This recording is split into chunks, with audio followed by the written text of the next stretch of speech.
Halo guys, jumpa lagi dengan saya Virus. Nah, jadi keadaan motor saya kayak gini ya. Yang tadi sempat diposting, masalah di lahar noken asnya. Ini guys, pelornya nggak ada. Ini habis. Otomatis dia harus total turun mesin nih. Nyari pelornya, mudah-mudahan nggak sampai kena head ya. Kena sehernya, karena kalau dari kopnya juga udah kena nih. Nih kop headnya udah kena, udah kayak gini, otomatis ini juga bakal ganti nih. Ini udah pasti ganti. Ini dalamannya mudah-mudahan enggak.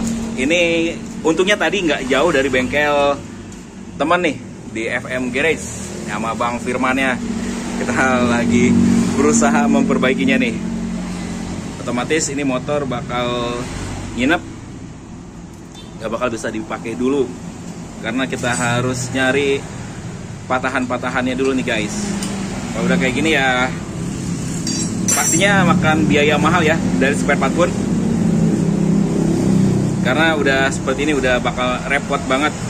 Mudah-mudahan yang kena cuman lahar noken as sebelah sini aja, tapi nggak tahu yang bagian sebelah kanannya. Ya doain aja semoga nggak masalah di dalamnya lagi ya guys. Kalau kalian nanya awal mula masalahnya gimana, awalnya pun nggak ada gejala apa-apa, cuman pas tadi di jalan balik dari kantor cuman ada suara berisik. Dikirain itu motor yang di belakang, karena habis digas lagi motor aman. Taunya pas di Cisalak keadaan macet, motor berisik terus dimatiin dan nggak bisa nyala lagi. Udah dibongkar bagian CVT-nya tadi di jalan, terus bagian magnet aman. Ternyata yang masalah di sini nih, habis dibongkar, dicek lahar noken as habis. Ini emang udah pemakaian lebih dari 4 tahun kayaknya ya, setelah ganti pakai merek SKF, dan baru ketahuan masalahnya ada di sini nih. Jadi ya mau nggak mau motornya jajan lagi di awal tahun 2024. Nanti akan saya kasih update-annya lagi setelah motor selesai dan dicek bagian mana aja yang kena nih, karena ini udah pasti nginep, saya nggak bisa mantau keadaannya. Dan kondisi juga ini udah malam, otomatis buat nyari spare part penggantinya itu harus besok ya guys. Nyari bengkel yang buka dulu. Nanti kita review lagi setelah motor ini selesai. Untungnya ini tadi nggak kena head, kena loncatan dari pelornya. Karena khawatirnya pelor loncat masuk ke klep, hancur semua. Jadi emang masalah tadi cuman lahar, ganti kop head. Ya udah, segitu aja kayaknya masalahnya.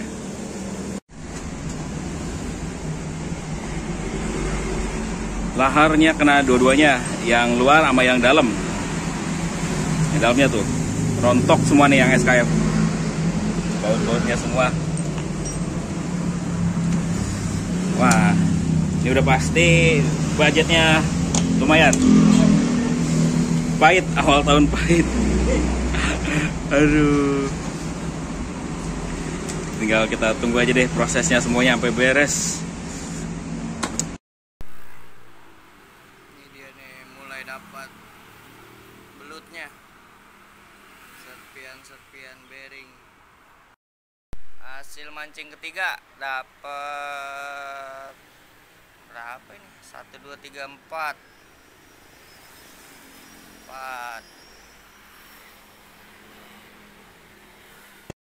Ini dapat lagi hasil mancing hari ini guys. Ada berapa ini? 1 2 3 4. 1 2 3 4 5. Oke guys, ini motor saya udah dibawa pulang ke rumah dan kondisinya sekarang udah sehat ya. Dan motor udah bisa nyala lagi. Kita coba nyalain.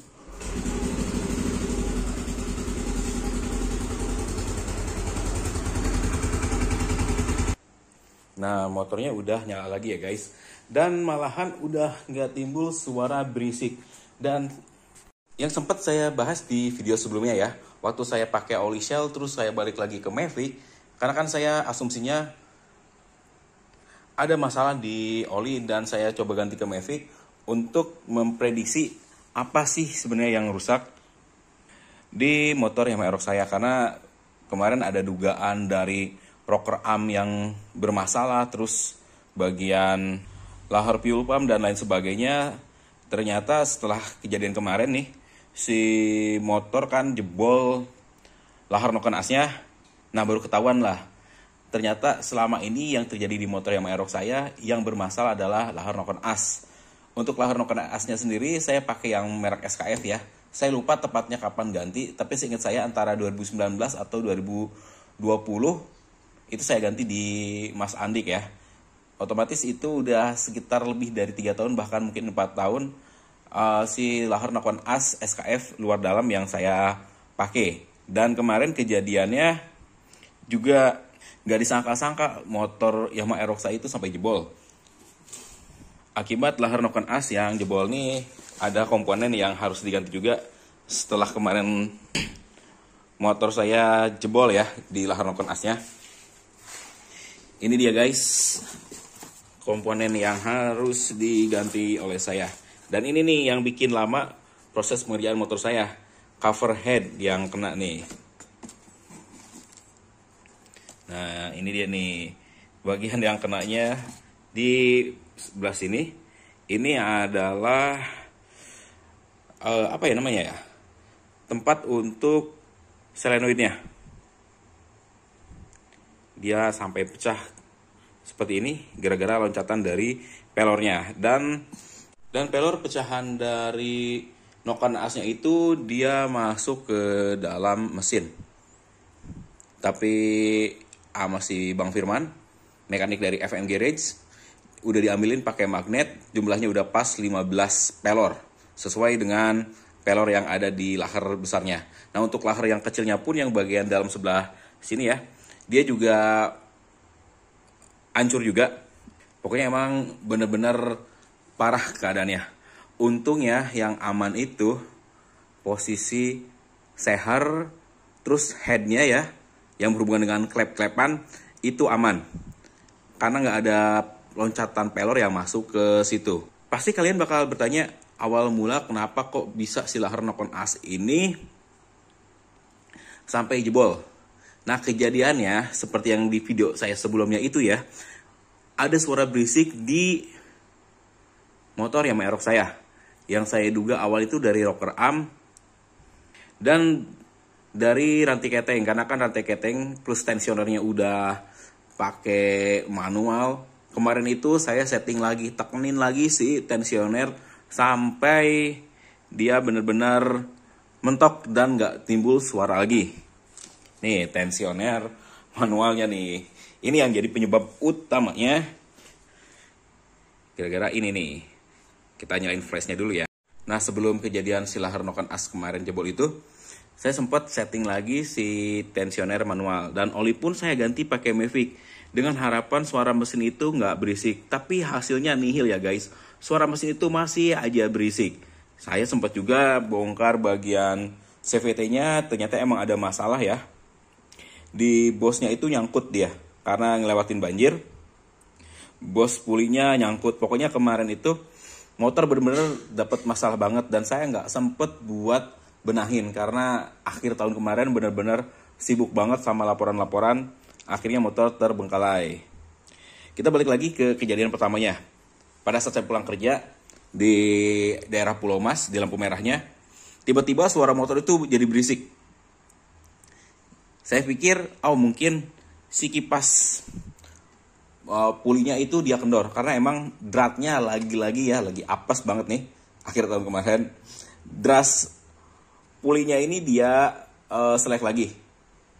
Lalu saya mikir, ini mungkin dari kipas puli yang longgar dan kena cover crankcase-nya. Akhirnya saya coba bongkar motor ya, masih di area Pulau Mas. Tapi suara itu tiba-tiba hilang. Ya udah, saya gas lagi dong menuju pulang, dan sempat juga saya ngecek di bagian CVT-nya, saya bongkar, ternyata nggak ada masalah sama sekali. Lanjutlah, saya jalan pulang.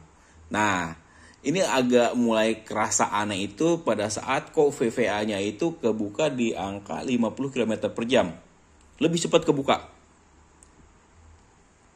RPM pun dia lebih cepat naik dan timbul gejala berebet di angka 5.000 ke 6.000. Motor itu lagi digas, naik lagi RPM-nya. Tapi selalu aja timbul gejala berebet di angka 5.000 sampai ke 6.000. Dipikir-pikir, oh mungkin ini injektornya kotor. Dan setelah saya sampai Cisalak ya, udah hampir deket rumah, kira-kira tinggal 3 km lagi, tiba-tiba motor langsung breng, suaranya kasar banget. Orang-orang pada ngeliatin saya, gara-gara suara mesinnya kasar, akhirnya saya matiin motor. Setelah dimatiin ternyata motor nggak hidup sama sekali. Tapi saya masih berasumsi kerusakan bukan ada di area mesin atau di area noken asnya. Masih berasumsi di area bagian CVT atau magnet yang kendor. Nah setelah saya bongkar ternyata semuanya aman dan saya starter lagi, dia mati. Akhirnya ya udahlah saya nyerah, motor mau dibawa pulang aja. Untungnya ada orang baik yang step saya sampai ke bengkel teman saya. Untungnya ingat di situ ada bengkel teman, FM Garage. Ya udah saya mampir. Setelah dicek sama dia dan dibongkar, ternyata bang lahar noken asnya yang hancur. Akhirnya melakukan perbaikan dan memang yang paling susah dicari adalah cover headnya itu. Ini di awal tahun jajan paling banyak ya. Sampai pusing saya juga nih ngeluarin duitnya habis beli cover crankcase sama kelengkapannya, terus sama biaya lainnya termasuk jasa. Ya total hampir 900.000 lah uang yang harus dikeluarkan untuk benerin si Yamaha Aerox saya ini nih. Emang udah pusing banget nih, motor udah banyak jajannya ya. Setahun sekali itu jajan selalu minta mahal ya. Dan insya Allah kalau udah ada dananya lagi, saya mau ganti rantai keteng sama tensionernya lagi. Nggak mau pakai tensioner manual lagi, karena kejadian seperti itu akhirnya saya jadi kapok. Tapi kalau dilihat lagi ya, saya pasang tensioner pun udah lebih dari 1 tahun, itu aman-aman aja. Dan lahar noken as pun saya pakai udah lebih dari 4 tahun. Udah termasuk lama ya. Untuk masalah oli, pasti kalian nanya apakah pernah telat ganti oli. Saya rasa nggak pernah telat ya. Walaupun sempat pakai si Mavic RX di angka 5.000, ya itu masih di batas normal ya. Karena penyusutan pun masih sangat sedikit. Walaupun hasilnya kalian tahu sendiri, dalamannya menjadi coklat banget ya. Dan sekarang saya balik lagi pakai Shell AX7 karena tadi si Bang Firmannya bilang ini udah digantiin oli Shell lagi pakai yang AX7. Mudah-mudahan ini nggak kejadian ke kalian juga ya. Pokoknya udah terdengar suara agak berisik-berisik, lebih baik motor kalian itu segera dibawa ke bengkel untuk dicek. Karena setelah saya prediksi dan pengalaman ya, kalau udah suara berisik-berisik nggak enak itu lebih banyak kejadian di lahar noken as. Sebaiknya kalian ganti lahar noken as yang gede dan kecilnya. Sekarang motor saya pun udah aman, udah adem banget suaranya ya. Nggak ada suara berisik-berisik lagi seperti kemarin. Untungnya yang nggak kena itu rocker arm. Kalau rocker arm kena kan kalian tahu sendiri harganya jauh lebih mahal daripada lahar noken as. Terus lahar noken as yang saya pakai ya tetap balik standar ya. Mau beli SKF harganya terlalu mahal. Satu set lebih dari 300.000, beda sama yang sebelumnya saya beli. Kita pending dulu pakai lahar noken as SKF. Mungkin kalau udah ada dananya kita pakai lagi lahar noken as SKF karena daya tahannya cukup lama ya. 4 tahun loh nggak ganti lahar noken as SKF. Awet. Oke guys, cukup segitu dulu ya. Kalau masih ada yang dipertanyakan mengenai kejadian motor saya, boleh silahkan tanyakan di kolom komentar. Karena ini adalah momen terburuk di awal tahun yang saya alami dan mudah-mudahan gak terjadi lagi ya. Kedepannya nanti saya akan ada video yang lainnya ya, yang udah saya bikin.